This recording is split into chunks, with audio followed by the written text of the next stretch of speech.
अस्सलाम वालेकुम। अकेलापन एक नेमत है क्योंकि ये आपको खुद से मिलने का मौका देता है। हम ज़िंदगी दूसरों के लिए जीते हैं और अक्सर पूरी ज़िंदगी इस बात का एहसास ही नहीं होता कि अपने लिए तो कोई वक्त ही नहीं निकाला। अपने लिए वक्त था कौन सा, बेसिकली इसका पता ही नहीं चला। बचपन जवानी के इंतज़ार में गुजर गया, जवानी वालदैन की ताबेदारी में गुजर गई, उसके बाद शादी हो गई, खामिन बच्चे, ससुराल। और फिर जैसे जैसे बच्चे बड़े होना शुरू हो जाते हैं तो मुझे ऐसा लगता है कि माएँ अपना बचपन और अपनी जवानी और ये सारे मराहिल जिनको तय करके वो यहाँ तक आई होती हैं दोबारा से जीना शुरू कर देती हैं।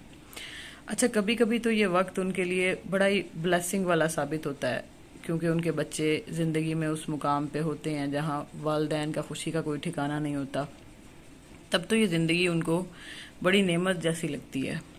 लेकिन खुदा न खास्ता अगर कोई बच्चा ज़िंदगी में किसी मुकाम पे फंस गया है, ज़िंदगी में किसी मुकाम पे आगे नहीं बढ़ सका, या और बेशुमार मसाइल जो हम अपने माशरे में देखते हैं उनमें से किसी एक का शिकार हो गया है, तो वालदैन के लिए वही ज़िंदगी गुजारना बहुत मुश्किल हो जाती है, बड़ी अजीरन हो जाती है।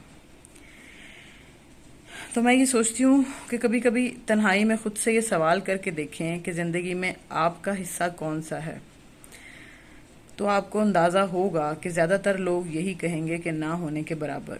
तो यहाँ पे सवाल ये पैदा होता है कि ऐसा क्यों है।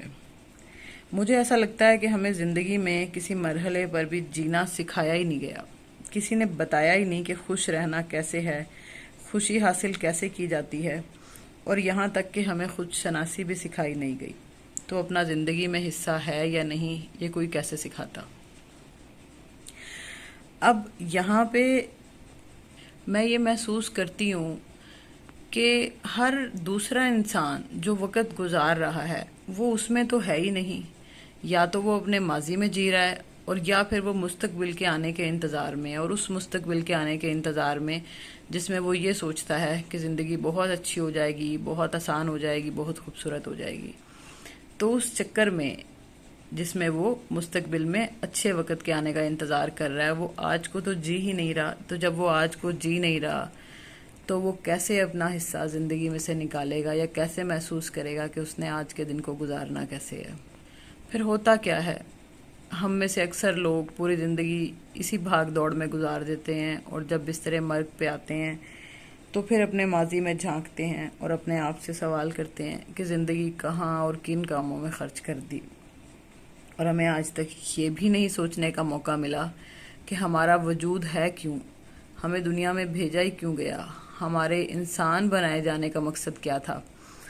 कभी कभी यकीन करें, मैं अगर अपनी बात करूं तो मैं भी सोचती हूँ कि कितना अच्छा होता कि अल्लाह ताला हमें कोई परिंदा बना देते, हमें कोई पौधा बना देते, हमें कोई पत्थर बना देते, कुछ और बना देते। लेकिन फिर दूसरे लम्हे ख्याल आता है कि नहीं, ये ख्वाहिश नहीं करनी, बल्कि सवाल ये करना है कि मुझे ही इंसान बनाने का इंतखाब क्यों किया गया, और मुझे ही अशरफुल मखलूक़ात बनाया क्यों गया।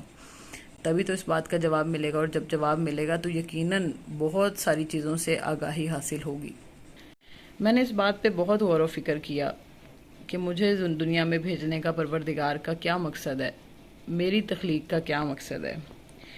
अभी तक शायद इस सवाल का कोई मुनासिब जवाब तो नहीं ढूंढ पाई, लेकिन मीर दर्द इस बारे में कहते हैं, दर्द दिल के वास्ते पैदा किया इंसान को, वरना अतात के लिए कुछ कम न थे कर रोबयां। यानी उनके ख्याल से दर्द दिल यानी इंसान को दूसरे इंसानों के काम आने के लिए पैदा किया। तो यहाँ सवाल ये पैदा होता है, क्या बस यही मकसद हो सकता है, या इससे भी कुछ बहुत ज़्यादा।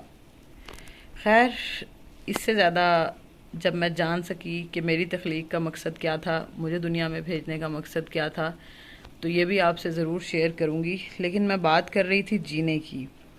तो मेरे हिसाब से जीने का जो ताल्लुक़ है वो खुशी से है, और खुशी मेरे ख़्याल में आज़ादी है और रिश्तों दोनों की मौजूदगी में होती है। खुशी हासिल करने का ज़रिया और पैमाना हर किसी का अलग हो सकता है।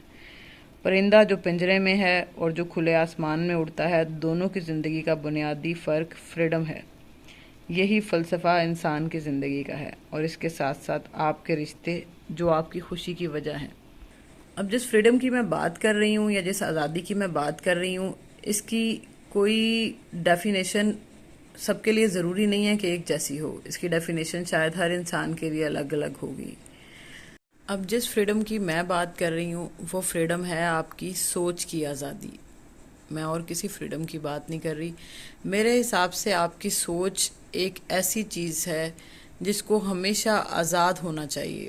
جو جہاں تک جائے وہ وہاں تک سوچے، تبھی آپ زندگی کے فلسفے کو سمجھ سکتے ہیں. اور دوسری بات، آپ کے رشتوں کی خوشی، تو انسان اپنے رشتوں کے بغیر تو نامکمل ہے. اکیلے انسان کا دنیا میں کوئی وجود نہیں ہے. تو آپ کے رشتے آپ کی زندگی کو خوبصورت بناتے ہیں. تو کوشش کریں کہ اپنوں کے ساتھ جڑے رہیں، اپنا وقت محبت اور خوشی کے ساتھ گزاریں. چھوٹے چھوٹے جو تضادات ہوتے ہیں ان سے بچیں، پازیٹیو رہیں، اپنے انٹینشنز کو بہت پیور رکھیں ہر دوسرے انسان کے لیے، حسد سے بچیں، لائلٹی لے کے آئیں اپنے رشتوں میں اور ٹالرنس پیدا کریں.